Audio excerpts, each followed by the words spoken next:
The danger is a lot of times we can just get caught up in living in that fantasy world in our minds and not come back and really start to take the millimeter steps of creation.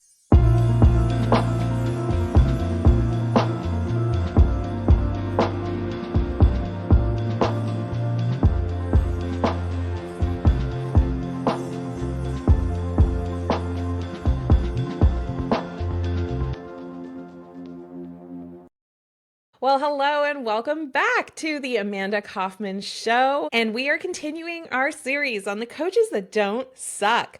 So welcome, Amy. I'm so excited that you're here. Amy is a thought habits money mindset coach, and she is so eager to share with us about her book that has been published and all of those good things. Amy, welcome to the show.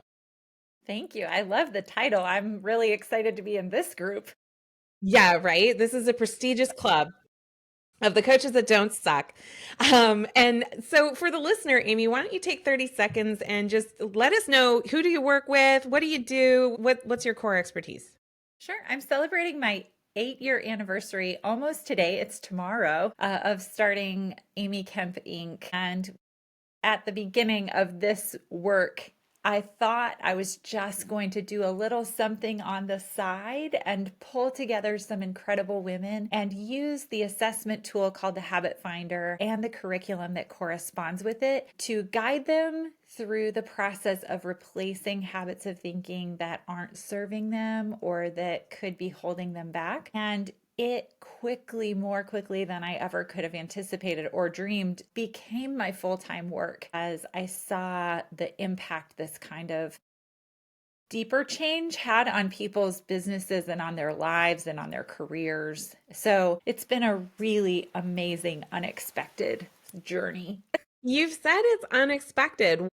What surprised you so much on this journey? I think I didn't have, and I'm generally a pretty strategic thinker, but in this instance, I really just continued to have the same conversation with so many different women that I knew in my life. And I thought to myself, if I could get them all together, something really magical could happen. They could really use each other's energy and just to know they weren't alone in the journey. And so the reason it was so unexpected is that I didn't think I was really starting a business that would become my full-time work. I just thought, okay, I'll do this on the side because I see this glaring need and continue to run my other business. I just didn't believe or know. I guess I would have believed it, but I just didn't anticipate that it would grow as quickly as it did. And so I'm grateful because I feel like this work is a very stripped down version of work I've always done in developing people. This just kind of allows me to use the Habit Finder tool and curriculum and to be more intimate where I can just really work on the things I was most passionate about always as I was leading people. So, yeah. I love that. And so you mentioned that you had another business. So have you been a career entrepreneur? Is coaching relatively Yes. new at the 8-year mark? Like what was So the yeah. I was leading a sales organization of about 1,000 people across the United States. So I no was big deal? developing, yeah, I was developing people always, just teaching them more specifically in a lane of product. And, I was really more specifically geared in one business. This business has allowed me to work with people who own all different kinds of businesses and or who work in sales, or maybe just they have a traditional job even, or they work for a government entity or a nonprofit. So it has just expanded, but the cool part is they're just people. Everyone's just people. And they Everyone's just really people. It's so true. And I really think of coaching as being an influencing role for sure. There's a lot of overlap with sales. It's just the subject matter that we're talking about, the context, and sometimes you're selling people and believing in themselves, right? Like there's yeah, lots of overlap there. So, Amy, it blew up. You even wrote a book. So tell Ugh, us a little bit about that journey. Like, how did the book come yeah. about? Well, I've been writing the book for 25 years. That's what I What? always tell people. I mean, not really, but 25 years of developing my own leadership style, voice, figuring out who I was in the context of being an entrepreneur. And so this book has been a dream of mine for a very long time. What I really wanted to create, and actually the reason I chose the publisher that I did is because when she read it, she said to me, the owner of the publishing company said, I feel like this is a coaching experience in a book. Like when I I have love read what that. you've written, I felt like I stepped into a coaching engagement with you and got to experience what that would feel like. And I thought of it sort of like, for people who aren't familiar with work like this, they've never done it, or maybe it just feels like that's a lot of money to invest in myself, or maybe I'm not sure what kind of coach I want to work with or how to do that. This was a way for me to kind of create a foyer to my house that I was building where people could just step into the foyer and sort of look around and see Yeah. if this was the kind of place where they wanted to stay, or, Love it. if this felt like a good fit for them. And so the tool, while it stands alone and provides a lot of value to my reader, it really also, I wanted to give people a taste that was safe where they could kind of experience the work I do without it being the deep dive right away. Yeah, love that. That's like super opposite to what I did. I'm in well, and I love that. I love this because that's one of the reasons I do this show, right? And this is Mm-hmm. one of the reasons why I love interviewing other entrepreneurs. I'm also 8 years in, Mm. and I did it like super opposite land. Like I went just all very premium, very private, small group of clients, and I have yet to write the book. And I kind of Mm. worked my way down the ladder, I guess you could say. But the book is such a useful tool, just exactly the way you laid it out. I'm not even going to repeat it because it was just so good. And I think it was like literally one of the biggest challenges that I had building my business was that it would go from like, hey, I kind of like you, Amanda. I think you could help me to like, yeah, and here's a really big commitment that you've got to make next, right? And Yes. so now at this stage of my business, I'm offering other ways for people to be able to, sample the goods, so to speak. And a vast majority never escalate. But yeah, I'm so curious, in your 8 years, what has been the biggest challenge, would you say, in building a business for you personally? Yeah. Well, I was going through a pretty significant professional transition, Yeah. meaning I was leaving one space where I was, I mean, for lack of a better way to say it, famous. I don't know how to, not famous, but like in a very tiny little world, very Right, but you had your respected. status that you had achieved because Totally. I mean, like no one gets promoted to leading a team of 1,000 people on accident. Like that was hard It was work that got significant. recognized in a community. Yes. And also I knew that people wouldn't be happy that I was leaving that space and they would have their own experiences with my choices in that way. And that was difficult because I had deeply invested in a lot of people and really care about them. Thankfully, and maybe it's a testament to building that business through really solid, strong relationships, that those relationships with particularly my key leaders are very strong to this day. But It's awesome. that was a difficult internal transition also in terms of identity. I was stepping into a world I knew nothing about still, and people will use catchphrases around this work. I'm like, I don't know what that means. But what I do know is the people I serve. There you I go. know. And even in the process of writing the book, there would be times I'd get a little spooked about the concept of writing a book. But if I focused in and thought about my ideal reader, the person I was writing the book for, I'm very clear and I That's know who she that's is. like, dear listener, that's the secret, right? Like if you Mm, did have to leave the episode, which you should not, but if you did have to leave right now with that golden nugget, like if you ever find yourself completely in your head about your marketing, your sales, your systems, your tech, your ugh, finances, all of these things, make it about them, right? Like really think about them. And I think what you're saying too about that sort of pressure to people please, I feel like that's a very common experience for both female entrepreneurs and also coaches just in general. Because I mean, we're in a people service business, again, that's not entirely accidental. So, one of the little phrases I try to remind myself is I love to see people pleased. I'm not a people pleaser, because it gets very, very painful if it is like I'm living for everyone else's opinion.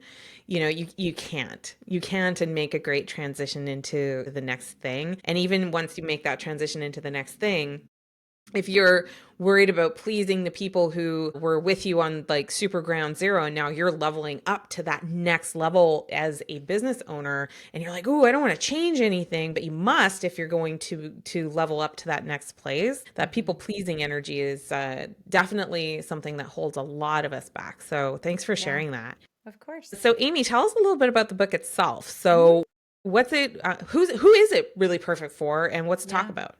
It's my favorite question is not really even what did I write it about, but who is it for? And it is Hmm. written for women who want more impact, influence, and income without more work. However, I will say this is so funny. I was playing pickleball this morning, and one of the guys I played pickleball with, who's just a riot, he's one of my favorite people to play with, he comes bounding in the gym. He said, "What? I read your book. And I don't know why you said it's for women because I thought it was really beneficial." Like it was the funniest. I was so shocked. I said, "First of all, what? What?" Like it was so, but he said, "Well, my girlfriend was next to me on the plane. I look over, there's your face." And I thought, I'm going to read that. I play pickleball with her all the time. Anyhow, we had this really great conversation. So while I do the messaging in the book and the people I serve are mostly women, I will say I've gotten really great feedback from men who have taken a dive into the world as well. The core message of the book is that you can't outwork your thought habits. So, You can't outwork your thought mhm. habits. Say more about that. Yeah. So the work I do is around subconscious habits of thinking, and the habit finder assessment kind of gives me a picture of what's going on beneath the surface of the brain. Every entrepreneur I know reaches a point in the growth of their business where there are no more hours, there's not more energy that they can give to the business, and yet they want to take the business to a new place. And there comes a point where just working harder actually can have a diminishing return or can be detrimental or even can cause you. I mean, I've seen a lot of people get actually physically sick because they just keep trying to work harder to solve every problem. But there does come a point where we've got to stop and really address the subconscious habits of thinking that are creating outcomes in our lives and businesses that are holding us back, frankly, or that are causing a lot of pain, or that are really just sort of hiccups, sort of like if you had a bump in your tire and then every time you hit it, it kind of bumps you and jars you. And so there comes a point where the growth has to come from the internal. I always say like personal growth precedes professional growth, but where a leader or an owner or an entrepreneur, in order to go to the next level, absolutely must address some of those habits of thinking and Yeah, really do some work there. I love that. So, our audience is very typically coaches, like I said, kind of Mhm. people-minded people.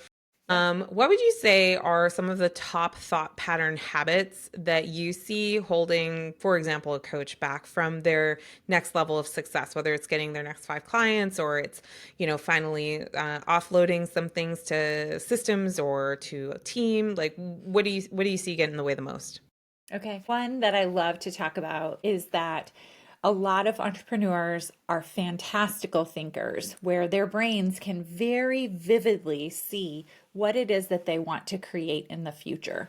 They can imagine it with such clarity that if we hooked their bodies up to monitors, it would be as if they were experiencing the thing they are visualizing. So you may be visualizing a revenue outcome or the growth or the launch of a new product or service or a new location and your brain can really go and see the thing that isn't there. The danger is a lot of times we can just get caught up in living in that fantasy world in our minds and not come back and really start to take the millimeter steps of creation. I see this with coaches a lot. Other coaches that use the tool I do, for example, a lot of them are probably better coaches than I am, but they don't take the millimeter steps that create the clients. And they get caught up in like, oh, I'm going to make all of this money doing this thing and serving people. And they probably really do have natural genius in the area of coaching, but there's the business of coaching, but there's the work of coaching, but there's also the work of acquiring new clients. And we can get caught up in the fantasy world and then not do that tiny work. I'm gonna yes and that, right? Yes, Yeah. it's the client acquisition. And another thing I see is once people master client acquisition, they're like, okay, I'm done. And it's like, wait, hang on a second. You're now managing new capital. You've got to be able to Mm. sustain and scale this thing. And hey, the market's always changing. Like there's you never get away from the I think one of the delusions that I see the most is like this arrival thinking. And Mhm. it is like you're living in that future place and you're like, yes, I just believe. And it's like that's important to Yes. believe it, right? Because if you don't believe it, you're going to half-ass it and you're not going to get any good results. But believing it and experiencing it in your mind is different than necessarily, like you said, taking the step by step, day by day of the work, shall we say, of Yeah, it's being a sort of like coach. someone saying, well, maybe it's sort of like going on a diet, right? Like I go on a diet, I think, okay, well, I get to my goal weight, now I'm done. Yeah, But like you're not exactly. really That done. natural tendency to pull back from effort. Yeah. I saw a documentary, well, it was like kind of a documentary. It's called Stutz on Netflix, and I loved it. It was a psychiatrist, and I believe it was Jonah Hill's psychiatrist is the whole thing. So anyway, totally worth a watch if you're a coachy type. But one of the things he said in there that just rocked me is that there's three certainties in life, and these are the same three things that we are basically wired to avoid. And that is pain, uncertainty, and effort, work, right? And I was like, dang, dude, you pretty much summed it up right there that we're trying to avoid, say, the pain of rejection, or we're trying to avoid like the effort required for follow-up, or we want to have that certainty that like, okay, but if I do this masterclass, I'm definitely gonna make $25,000, right? Yes. Yes. You know. The other way this particular habit of thinking can go is to catastrophe. So I tell the story in my book. I had a call with a prospective client and it went really well. It just really felt like we connected, and I sent a follow up email right away, but then I got busy and I didn't hear back. And it was maybe 3 days later. So I think I reached out again, but then didn't hear back, And at that point, I start to tell a story of maybe I misread the situation. Maybe I was being salesy. Maybe, I'm kind of filling in blanks that are left by this lack of response. So finally, I get an email back and it says, here's the email that has been stuck in my drafts folder for the last week. And here's the moral of the story is first, if you're going to tell yourself a story, you might as well tell yourself a good one, because I could tell myself I was pushy. He thought I was weird. I misread the situation, which causes me to show up for every following conversation with less confidence and less presence and less fullness of self, right?